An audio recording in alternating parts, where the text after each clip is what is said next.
मेहता का उल्टा चश्मा। हाँ mummy. Oh, what a pleasant surprise Taarak भैया। भैया भैया? हाँ जी हाँ भैया। कविता मेरे ऑफिस में काम करती है और कविता मेरी बहन जैसी है, इसलिए मुझे भैया कह रही है। बहन? लेकिन वो चैटिंग में तो बातें भाई बहन जैसी नहीं थी। ओह, इन्हें वो चैटिंग वाली बात पता है? हाँ कविता। अरे उसी की वजह से तो ये सब रामायण हुई है। हमारे राम जैसे मेहता साहब अपनी पत्नी सीता मैया जैसी अंजलि भाभी से ठीक से वार्तालाप नहीं करते और अपने अजीत दोस्त कम भाई बलराम से झूठ बोलने लगे। रामायण में बलराम बाबूजी, वो हमारी जोड़ी राम बलराम जैसी है ना, तो बलराम मतलब मैं। नहीं नहीं, आप लोग तारक भैया को गलत समझ रहे हैं। ये तो बहुत ही अच्छे और सच्चे हैं। दरअसल तारक के साथ चैटिंग कविता नहीं कोई और लड़का कर रहा था। लड़का? लेकिन ऐसा कैसे हो सकता है? मैंने तो चैटिंग में कविता की तस्वीर भी देखी है। हाँ हमने भी देखी, हमको दिखाई आपने। बराबर अंजलि भाभी, बराबर है। मैं समझाता हूँ। अंजलि, मैं जिससे चैटिंग कर रहा था और जो फोटो तुमने देखा वो फोटो कविता का ही था, लेकिन असल में मैं बात कविता से नहीं कर रहा था। एक दिन बहुत परेशान होकर ऑफिस में मुझे कविता ने बताया कि किसी एक लफंगे बदमाश ने कविता की फोटो का इस्तेमाल करके उसका एक फेक प्रोफाइल बना लिया है। और वो लड़का मेरे नाम से न जाने कितने लड़कों से चैटिंग करता फिरता है। ऐसी ऐसी बातें करता है जिससे मेरी बदनामी हो। आप लोग क्या बोल रहे हो? मेरी कुछ समझ में नहीं आ रहा। चाचा जी मैं आपको समझाता हूँ। कंप्यूटर आजकल लोगों के मिलने जुलने का और बातचीत करने का एक बहुत बड़ा जरिया बन गया है। ऐसी बहुत सारी साइट्स हैं जहां एक दूसरे से हम बातचीत कर सकते हैं। हम अपना फोटो लगाते हैं, अपना परिचय लिखते हैं और लोग समझते हैं कि हम वहां पे हैं। लेकिन आदमी किसी को देख नहीं पाता, इसलिए पता नहीं चलता कि जिसका फोटो लग रहा है उसी से वो बात कर रहा है या नहीं कर रहा है। ऐसे में बहुत सारे लोग इस कमजोरी का फायदा उठाते हैं, फोटो किसी और का लगाते हैं और बातचीत वो करते हैं। और ठीक इस केस में वैसा ही हुआ। उस लड़के ने कविता का फोटो लगाया और कविता का फोटो लगा के लोगों से बातचीत कर रहा था, तो लोगों को यह महसूस हुआ कि ये खूबसूरत सी लड़की हमसे बात कर रही है। और उस बातचीत में उसने जाने कैसी इतनी बातें की जिससे कविता की बदनामी हुई। और वो लड़का कौन है यही जानने के लिए तारक भैया बस मेरी मदद कर रहे थे।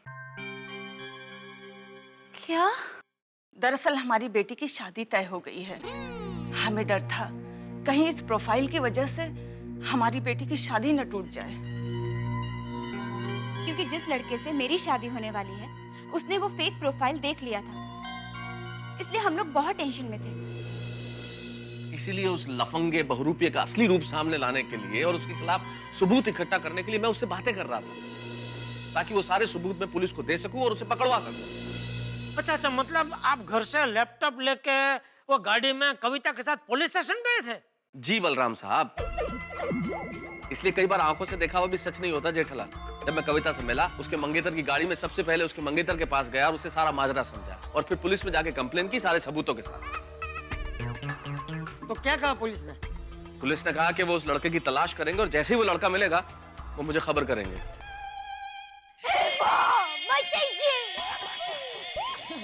टप्पू के पापा, हमसे बहुत बड़ी गलती हो गई।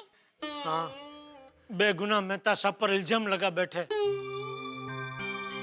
तारक, सॉरी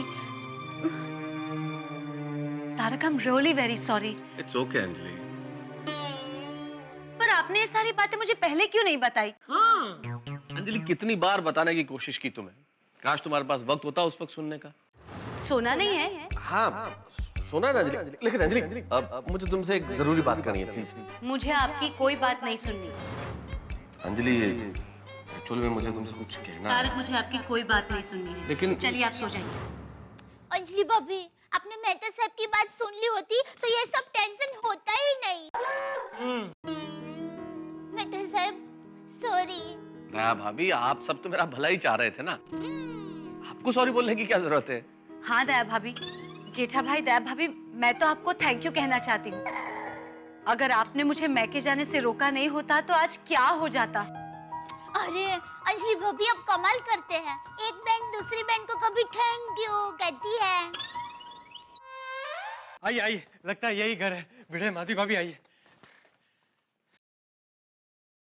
अरे अरे पोपटलाल, तुम यहाँ कैसे? अरे मैं यहाँ कैसे क्या? अरे क्या यहाँ मैं कैसे? मैंने बताया था ना सोसाइटी कंपाउंड में कि लड़की वालों के घर शगुन लेकर जाना है। यही घर है वो। लेकिन आप सब लोग यहाँ पर? वो अच्छा अच्छा अच्छा अच्छा अच्छा, सरप्राइज। लेकिन आप लोगों को बताया किसने?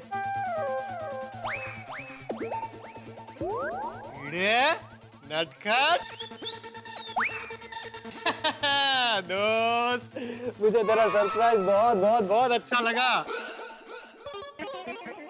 तूने बताया ना इन लोगों को? नहीं नहीं पोपटलाल, मैंने नहीं बताया। अरे मैं तो तुम्हारे साथ ही आया हूँ यहाँ पे। तो फिर आप लोगों को किसने बताया? दी भाभी। नहीं हो पोपट भाऊजी, मैं भी तो आप लोगों के साथ ही आई ना।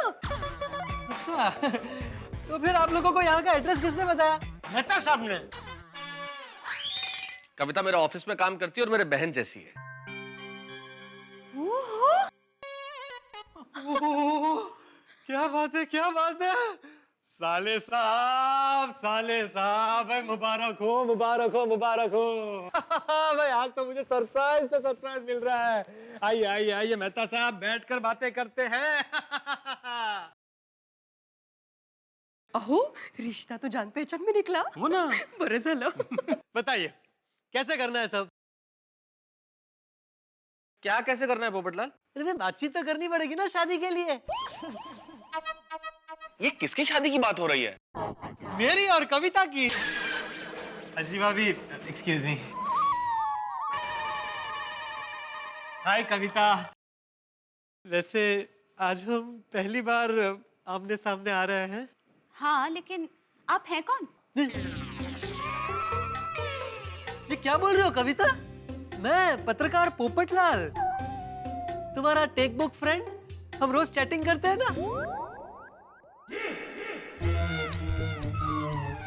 कल रात को तुम्ही ने तो एड्रेस दिया था और कहा था कि मैंने मम्मी डैडी से शादी की बात कर ली है, तुम आ जाओ शगुन लेकर।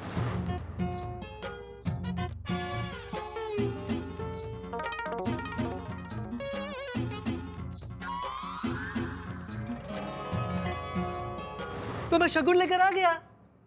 और ये अचानक तुम्हें क्या हो गया? लीजिए, टेक बुक का एक और शिकार।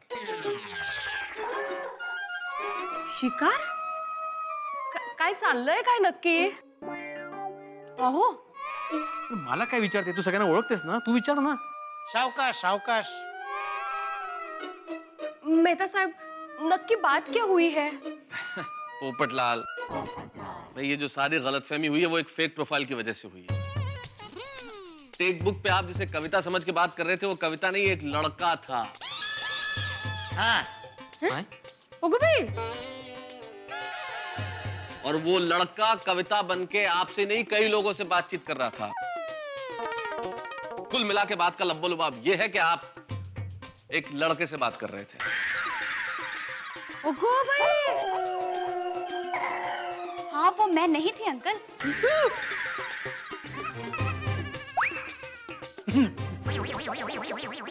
अंकल, आता तर सगळंच संपलं।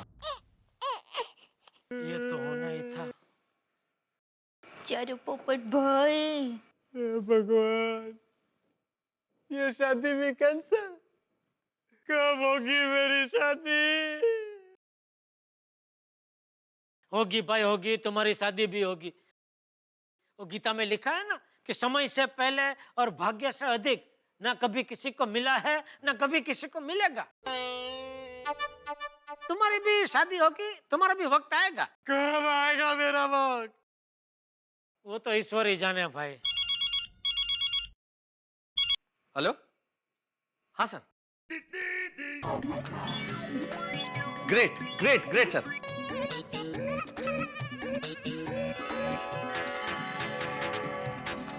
जी जी जी जी ठीक है ना सर, हम पहुंचते हैं। मैं तैयार हूँ, चलिए। कहाँ चलना है? Police station. पुलिस इंस्पेक्टर साहब का फोन था कि वो लफंगा लड़का जो फेक प्रोफाइल बना के कविता की जगह बातें कर रहा था वो पकड़ा गया है। अरे वाह बापूजी। हे भगवान। अंकल आंटी कविता हमें पुलिस स्टेशन चलना होगा। मैं भी आता हूँ बापूजी, आता हूँ। मैं भी आऊंगा आप लोगों के साथ। जिसने मेरी भावनाओं के साथ खिलवाड़ किया मैं उसकी दुनिया हिला दूंगा। चलो चलो अच्छा चलो ही चलो।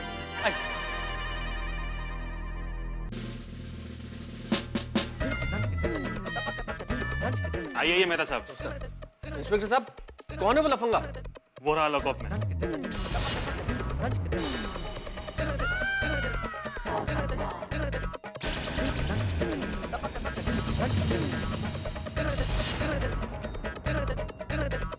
अरे ये तो वही लड़का है जो हमारे एरिया में रहता है। एक बार इसने मुझे छेड़ा था तो मैंने भी खींच के एक थप्पड़ मारा था इसे।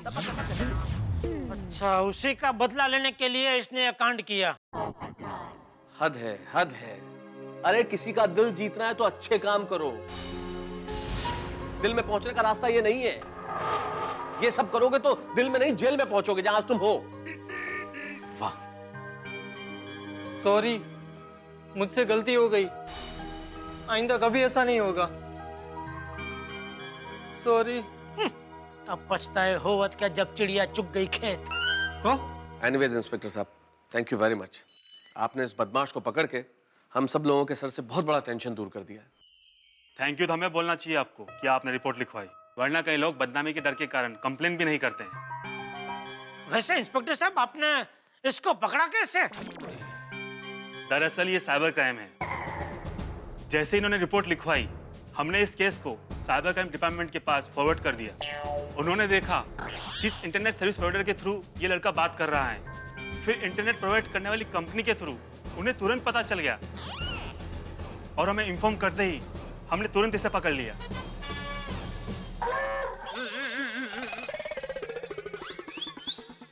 इंस्पेक्टर साहब, इसे कड़ी से कड़ी सजा दीजिए ताकि फिर कभी किसी लड़की के साथ ऐसा ना करे।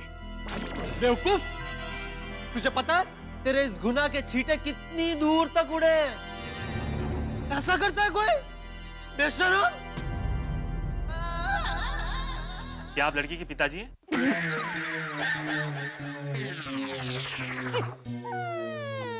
नहीं नहीं, पिताजी ये हैं। हाँ।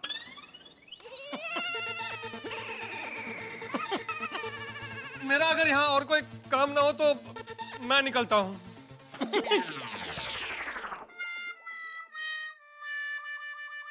थैंक यू इंस्पेक्टर साहब, हम लोग भी चलते हैं।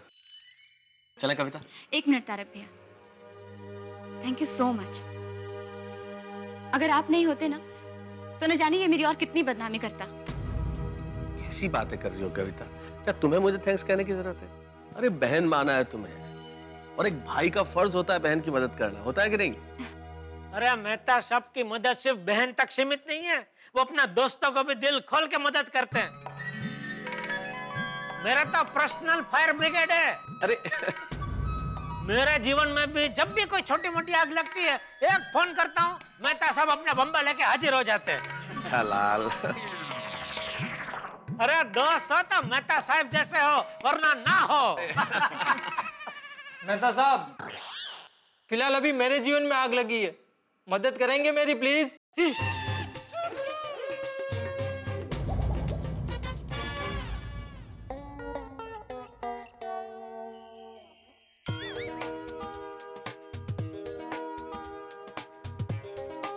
Tarak, Taarak, I am very sorry. मुझे बहुत बुरा लगा कि मैंने आप पर शक किया। फिर वही बात अंजलि, अरे इसमें सॉरी कहने वाली क्या बात है और बुरा मानने वाली भी क्या बात है? तुम्हारी जगह कोई भी होता तो ऐसे ही रिएक्ट करता अंजलि। नहीं तारक, मुझे तो लगता है मैंने आपको डाइट फूड खिला के गलती की। ना मैं आपको डाइट फूड खिलाती, ना आपकी सेहत का इतना ध्यान रखती, ना आप इतने हैंडसम लगते, ना आप पे लड़कियां जान छिड़कती। अरे इतनी सी बात? अरे इतनी सी बात तो अभी चुटकियों में हल हो जाएगी। एक काम करते हैं, कुछ भी करने की जरूरत नहीं है। आप डाइट फूड खिलाना बंद कर दीजिए। आज से मैं तला हुआ खाना शुरू कर देता हूँ, फिर हो जाऊंगा मोटा बद्दा। फिर कहाँ मरेंगी लड़कियां मुझ पे, न रहेगा बांस न बजेगी बांसुरी। तुम्हारा भी टेंशन दूर और मेरा भी टेंशन दूर। बचने के बहाने मत ढूंढिए जनाब, खाना तो डाइट फूड ही पड़ेगा। लीजिए करेले का जूस। तुम नहीं सुधरोगी। टप्पू के पापा, भगवान को जितना ठंडियों का है उतना कम है। उन्होंने हमारी अर्ज सुनकर मेहता साहब और अंजलि भाभी का संसार जैसा पहले था वैसा ही कर दिया। सच, थैंक यू भगवान। और दया, इसी खुशी में कल सुबह तुम मुझे मस्त गर्मा गर्म जलेबी फाफड़ा खिलाना। टप्पू के पापा, आप भूल गए, मैंने मन्नत रखी है ना, 11 रविवार तक फाफड़ा जलेबी का एक भी दाना मैं आपके मुंह में नहीं जाने दूंगी। तू ये कैसी मन्नतें रखती है दया? तुझे मन्नत रखनी थी तो ऐसी रखनी चाहिए ना कि 1 साल तक मैं माँ से बात नहीं करूंगी, या 1 साल तक मैं सुंदर को याद ही नहीं करूंगी। ना बाबा ना, ऐसी कठोर मन्नत मैं नहीं रख सकती। अच्छा, और तेरी रखी हुई मन्नत मुझे कठोर पड़ती है, उसका क्या? ये हो जाएगा तो टप्पू के पापा अपने सर से 11 नारियल फोड़ेंगे। वो हो जाएगा तो टप्पू के पापा उल्टे पांव चल के मंदिर जाएंगे। फलाना हो जाएगा तो टप्पू के पापा भैंस के 4 पैर के बीच में से निकल जाएंगे। हर बार तेरी मन्नत में तू मुझे ही क्यों फंसाती है? देख दया, मैं कह देता हूँ, अगर इसी तरह चलता रहा ना तो मैं दूसरी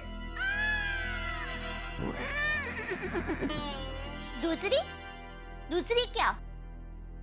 छोड़ना भी जाने देना। नहीं नहीं टप्पू के पापा, आपको बताना ही पड़ेगा। दूसरी क्या? बोलिए, अब कहना क्या चाहते हैं? कुछ नहीं भाई, मैं ये कह रहा था कि मैं कोई दूसरी जगह बिस्तर लगा के सो जाऊंगा। सच सच बताइए टप्पू के पापा, आप सच में दूसरी जगह बिस्तर लगाने की बात कर रहे थे या क्या? या आपके जीवन में कोई और है? चल ठीक है, आज बात निकली है तो मैं बता देता हूँ दया तुझे कि हाँ दया, मेरे जीवन में कोई और है। टप्पू के पापा, आप ये क्या कह रहे हैं?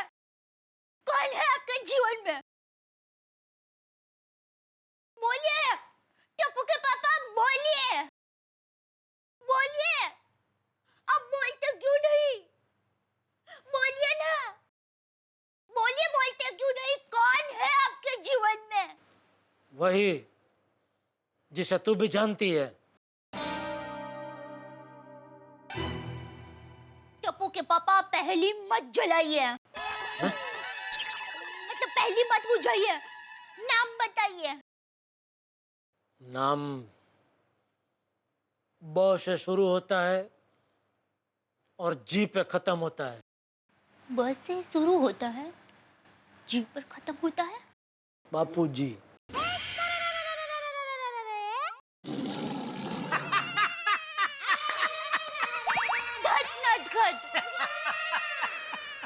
टप्पू के पापा, आप भी।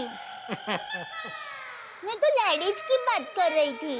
अरे पगली, मेरे जीवन में तेरे अलावा कोई और लेडीज हरगिज नहीं आ सकती। सच? मुझ लव यू। मैं भी लव यू। मैं आपको आपसे ज्यादा लव यू। हे भगवान, तेरा लाख लाख शुक्र है कि ये टेंशन दूर हो गया, वरना जिस शक के दायरे में मैं आ गया था उस चक्रव्यूह से निकलना लगभग असंभव था। लेकिन ईश्वर की कृपा के आखिर मैं उस शक के दायरे से बाहर आ गया। कई बार जीवन में ऐसा होता है कि आप दूसरे की आग बुझाने जाएं और आपके खुद के हाथ जल जाते हैं। अब देखिए ना, मेरी शादी टूटते टूटते रह गई, पोपटलाल की शादी होते होते रह गई, लेकिन खुशी की बात है कि कविता की शादी आखिर तय हो गई। आप सब लोगों से एक विनम्र प्रार्थना है कि सोशल नेटवर्किंग साइट्स के अगर फायदे हैं तो बहुत सारे नुकसान भी हैं। इस पे बहुत सारा वक्त बिताने से पहले जरा सोचिए कि कहीं आप अपना वक्त बर्बाद तो नहीं कर रहे हैं। और रात रात भर अनजान लोगों से चैटिंग करने वाले जरा एक बार ये देख लें कि जिससे बात कर रहे हैं वो कौन है। और खास तौर पे पेरेंट्स को एक हिदायत देना चाहूंगा कि अपने बच्चों की तरफ थोड़ा सा ध्यान दें और देखें कि वो सोशल नेटवर्किंग साइट्स पे कितना वक्त बिता रहे हैं, किन से बातें कर रहे हैं और आखिर क्या क्या कर रहे हैं वो लोग। शायद आपका थोड़ा सा ध्यान देना उनके भविष्य के लिए बहुत काम आ सकता है। मेरा टेंशन तो दूर हो गया, लेकिन गोकुलधाम में टेंशन की कोई कमी नहीं और आपके घरों में हंसी की कोई कमी नहीं। देखते रहिए मेरे साथ तारक मेहता का उल्टा चश्मा।